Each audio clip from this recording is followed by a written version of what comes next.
Hey everyone, Harry here to talk about the really unusual action in Ohio involving a proposed criminal case against Trump and Vance for their continuing to fan the flames of the whole Haitian immigrant pet eating crazy fantasy that they've continued to propound. Okay, first things first. This has not been very well understood in the press. What is going on? Because how can a private group bring a criminal case? Isn't that what the state and only the state does? The short answer is that's right. With a few exceptions, not important now. The Haitian Bridge Alliance, the group that has filed the papers, I'll call them that everyone's reported on has not, repeat, has not, because it's been misreported, brought a criminal case.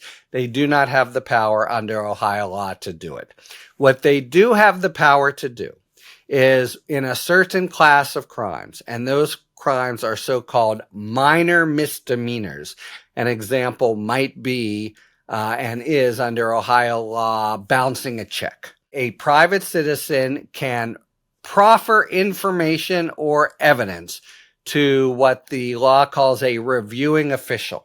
And then the reviewing official decides whether the prosecuting attorney should, I think is the best way to think of it, as opposed to must, though it depends a little on how this will work under Ohio law. So in other words, unlike a process that occurs, for instance, with the attempted assassination of Trump, where a empowered prosecutor, has an arrest and locks up somebody based on a charge, and then the reviewing official finds there's probable cause.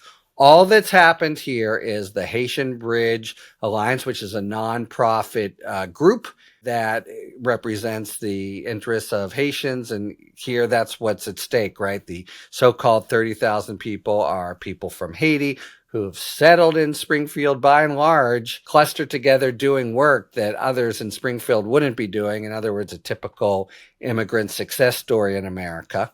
They who represent their interests have used this law to try to serve up the claim that Trump and Vance are guilty of crimes. What crimes are they guilty of? Well, the Haitian Bridge Alliance is saying that in continuing to rev up the Trump faithful, and the Trump faithful has responded with total, maybe as anticipated, kind of violence and nastiness, bomb threats. 30 plus schools have been shut down, primary schools in Springfield.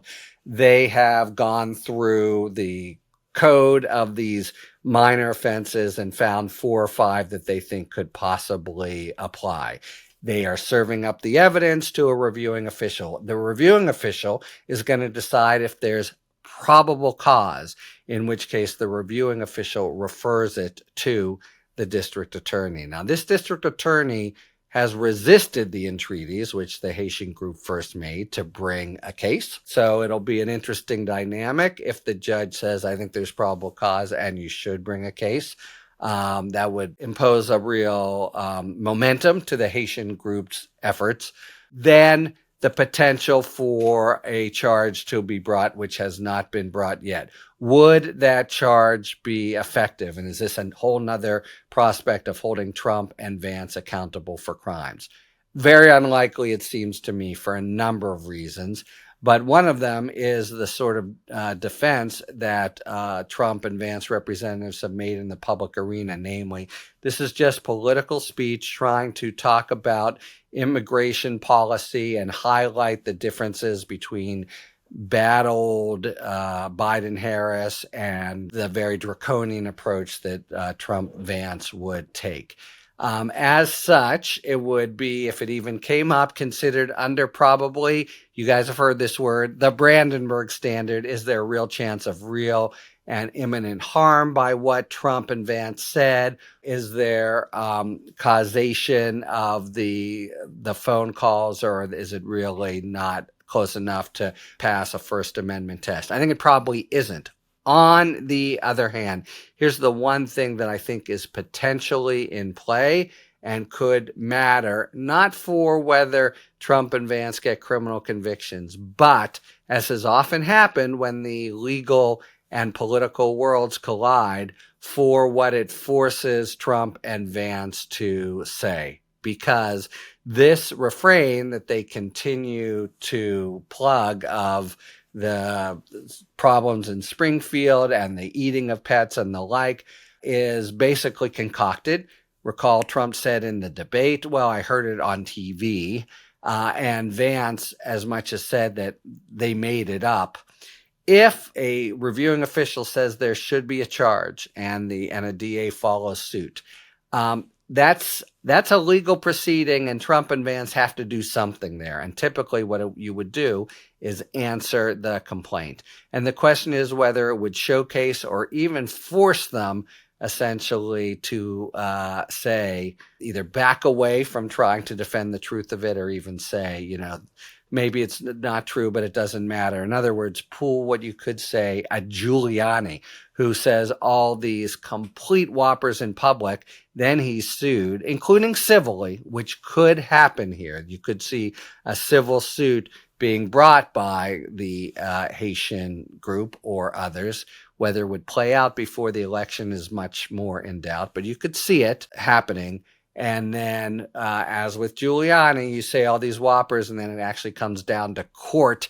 We've also seen this with Alina Habba, other Trump people with low truth meters say, well, or I think we saw this with Jen Ellis saying nobody could reasonably have believed it. That when it comes to court, you're forced. And if they're forced in some way to cop to, or even make it sort of likely that they were causing all this unrest and tumult and disorder and, pain in Springfield based on a lie, well, to me, that's a pretty strong political strike against them, even if there's no real prospect of time or a criminal conviction. So to me, so I wanted to explain, understand what this is and what this isn't. There's no criminal charge yet, but one could eventuate. But also explain how there's some potential significance in the political sphere, as we've seen from some of these criminal cases that have forced Trump to, raise a right hand or the equivalent and then tell the truth under penalty of perjury. So that, I think, all of it is a sort of concatenation of possibilities, suppositions. I'm not even saying that that's likely, but that, I think, is what's put into play as opposed to a real criminal penalties against Trump and Vance by this much reported submission by the Haitian advocacy group alleging certain misdemeanor crimes under Ohio law by Trump and Vance in their process of really continuing to whip up the faithful on these allegations that at bottom have no factual basis. Talk to you later. Thanks for tuning in. If you enjoyed this video and other Talking Feds content, please take a second to like and subscribe. Talk to you later.